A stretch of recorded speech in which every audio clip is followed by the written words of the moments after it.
Hello everyone, and welcome to the 2015 Sullivan Scarefest Halloween Party Walkthrough video. The party was on the 24th, so things are officially wrapped up for this year. Overall, things went really well. All the attractions worked like they were supposed to, and we had a really good turnout.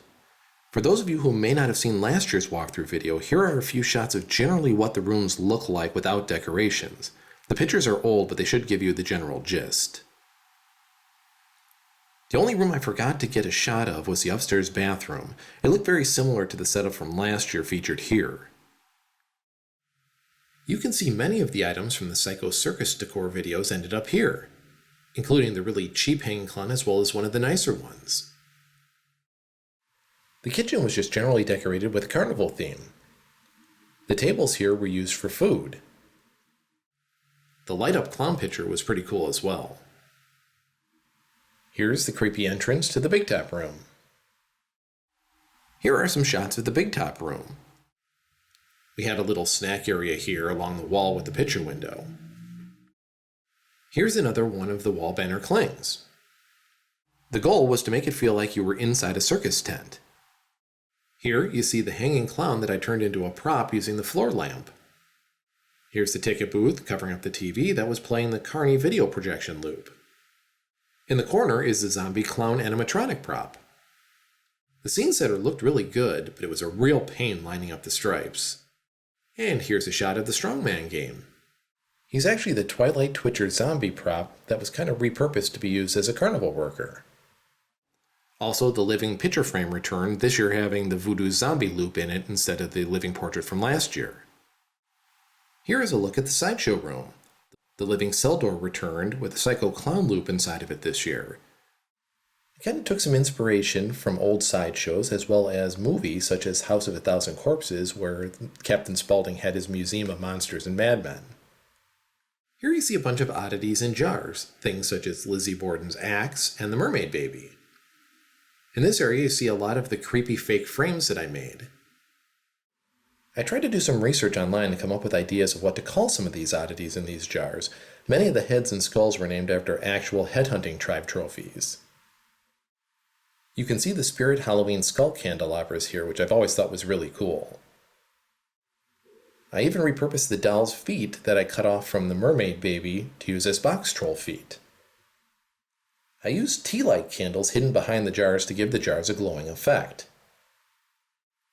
As you can see on all the walls down here, I also went back to the peeling plaster scene setter. It was the same stuff we used in the Manor last year. It was one of my favorites, so I decided to go with it again. It's kind of hard to see, but we used a hanging Freddy here to block the utility room entrance.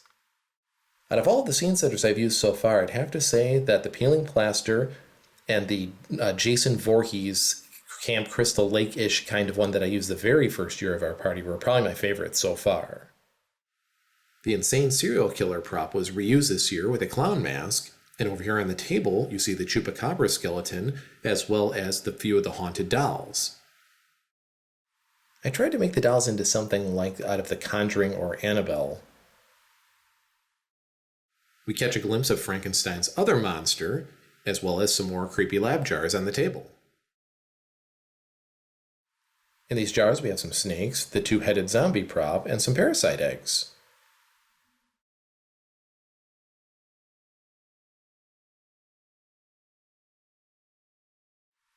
You can see more of the artboard fake frames on the wall here as well.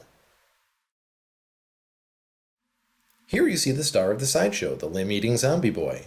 Most old-school sideshows had a geek who bit the head off a chicken. We up the ante a bit and have a boy who eats limbs. You can see the old-school banner and some miscellaneous body parts and weapons that were added for effect. Over here you have our fortune teller. I created a fake table, and on the table is a crystal ball and some tarot cards. The bloody fabric on the wall was supposed to mask the TV, so the spirit video loop would kind of look like it was hovering on the wall. Finally, we have a few shots of the downstairs bathroom. Mainly some clings on the mirror, fabric on the wall, and the little Frankenstein returned.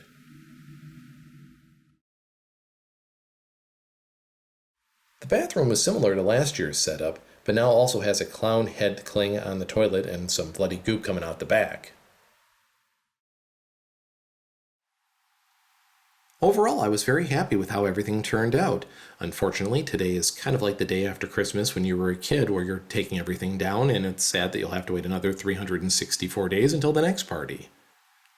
Stay tuned, I hope to have a few more videos coming up in the next week or two, including one on how I put the ticket booth together. Then it's on to Sullivan Scarefest 2016. Thank you everyone for watching all the videos this year, and look forward to creating some new cool stuff for 2016, so keep on watching. Thanks again, and take care.